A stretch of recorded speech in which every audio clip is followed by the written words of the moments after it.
സ്നേഹമുള്ള ദൈവമേ, ഈ നല്ല ദിവസത്തിനായി ഞാൻ നന്ദി പറയുന്നു. എന്റെ കുടുംബത്തെയും കൂട്ടുകാരെയും അനുഗ്രഹിക്കണമേ. എന്റെ പ്രാർത്ഥന കേൾക്കണമേ. ആമേൻ. ഈ നല്ല മനോഹരമായ ദിവസത്തിൽ ഞാൻ ഒരുപാട് സന്തോഷത്തിലാണ്. അതിന്റെ കാരണം നിങ്ങൾക്ക് അറിയണ്ടേ? എന്റെ സന്തോഷത്തിന്റെ കൂടെ നിങ്ങളെയും ഞാൻ കൂട്ടുന്നു.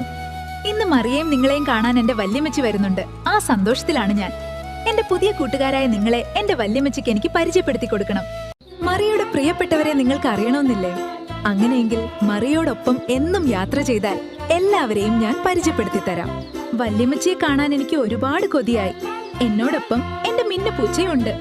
ഞങ്ങൾ ഒരുമിച്ചാണ് വല്യമ്മച്ചിയെ കാത്തിരിക്കുന്നത്. ഈശോ മിശിഹായ്ക്കും സ്തുതിയായിരിക്കട്ടെ. ഞാൻ മറിയയുടെ വല്യമ്മച്ചി. മറിയ എന്നും നിങ്ങളെപ്പറ്റി എന്നോട് പറയാറുണ്ട്. നിങ്ങളെ എല്ലാവരെയും കാണാൻ ഞാൻ വരുന്നു. മോളെ മറിയ, ദേ ഞാൻ എത്തി. എന്റെ മോൾക്ക് സുഖമല്ലേ? എന്റെ പൊന്നു വല്യമ്മച്ചി, എത്ര നേരമായി ഞാൻ കാത്തിരിക്കുന്നു. വരുന്ന വഴി ഞാൻ പള്ളിയിലൊന്ന് കേറി മോളെ, അതാണ് ഞാൻ താമസിച്ചത്. അകത്തേക്ക് വരൂ അമ്മച്ചി, ഒത്തിരി വിശേഷങ്ങൾ എനിക്ക് പറയാനുണ്ട്. ആ വല്യമ്മച്ചി, ഇതാണ് എന്റെ പുതിയ കൂട്ടുകാർ. നിങ്ങൾക്ക് എന്റെ വല്യമ്മച്ചി ഇഷ്ടമായോ? എനിക്ക് വളരെ സന്തോഷമുണ്ട് മോളെ. എന്റെ മറിയയെ നിങ്ങൾക്കെല്ലാം ഒരുപാട് ഇഷ്ടമാണെന്ന് അറിഞ്ഞതിൽ എനിക്ക് വളരെ സന്തോഷമുണ്ട്. നിങ്ങൾ എന്നും മറിയോടൊപ്പം ഉണ്ടായിരിക്കണേ.